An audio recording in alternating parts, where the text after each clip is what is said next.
In the desolate confines of Kot Lakhpat Prison, a symphony of deceit unfolded, weaving the destinies of inmates into a macabre dance of betrayal. Join me on a journey behind bars as we plunge into the intricate tapestry of fraud that unraveled, exposing the delicate threads of trust, shattered dreams, and the relentless pursuit of fraudsters. But before we delve into the plot, let me introduce you to the players in this tragic drama. The air in our suffocating corner shifted the day Amin entered our world. Whispers echoed through the stagnant cells, carrying tales of a formidable fraudster from the same village as one of my comrades. Cautionary words resonated through the confined space, painting Amin as a master manipulator. My comrade warned me, "He's pure fraud, don't believe a word." However, Amin was merely the initial thread in a tapestry of deception and despair, destined to enshroud the jail. Enter Majid, who assumed the role of a virtuous soul in this grim place. Ostensibly selfless, he extended help to his fellow inmates, yet I saw through the façade. For Majid, it wasn't about genuine aid, it was about weaving a web of trust and influence that he could exploit to secure privileges and power within these unforgiving walls. Following this ensemble of deceit, Ateeq emerged, a delusional aspirant to revolution.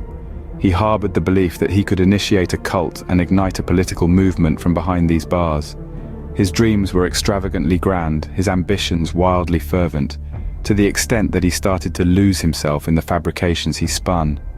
The boundaries between reality and fantasy blurred within the tapestry of his vision, and I observed as he descended into such a state of delusion that he began earnestly believing in the very lies he propagated. Last, but certainly not least, we had Imran Patlo, a new addition to our dysfunctional cast.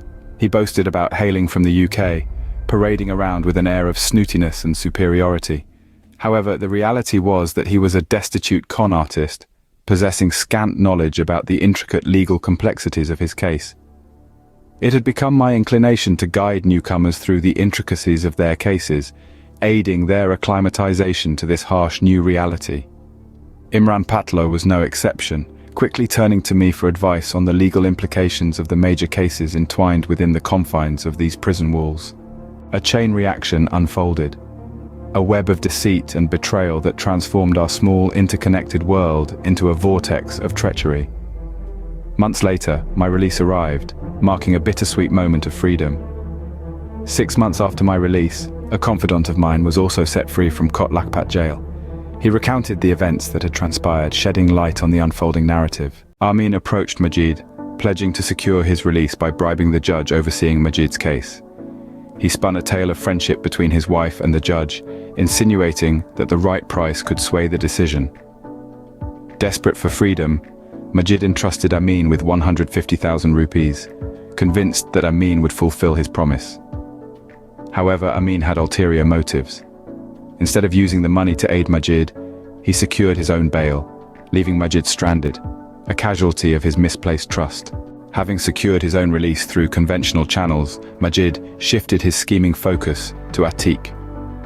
Fabricating a tale of negotiation with Ateeq's accuser, Majid suggested that a settlement of 1 million rupees could ensure Ateeq's freedom. Staying true to his deceptive nature, Majid directed Ateeq to collect half of the sum, promising to provide the rest. Fueled by an intense desire for freedom, Ateeq complied, even resorting to selling his wife's precious jewelry to gather more than half of the required amount, handing Majid 700,000 rupees.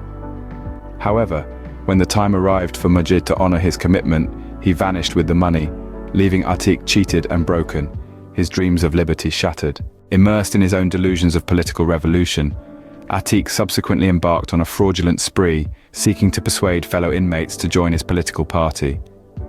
In the process, he sought favors such as sharing meals and securing other small perks. His release eventually materialized after his wife directly settled with his accuser.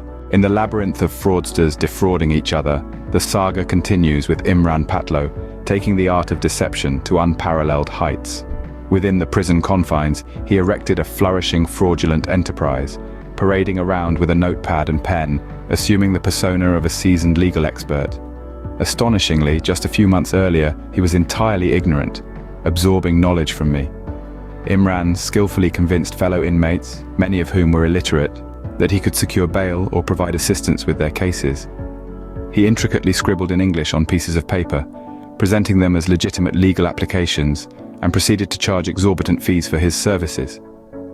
Under the pretense of legal charges, he ruthlessly extracted every last rupee from his unsuspecting victims, exploiting their vulnerability and desperation.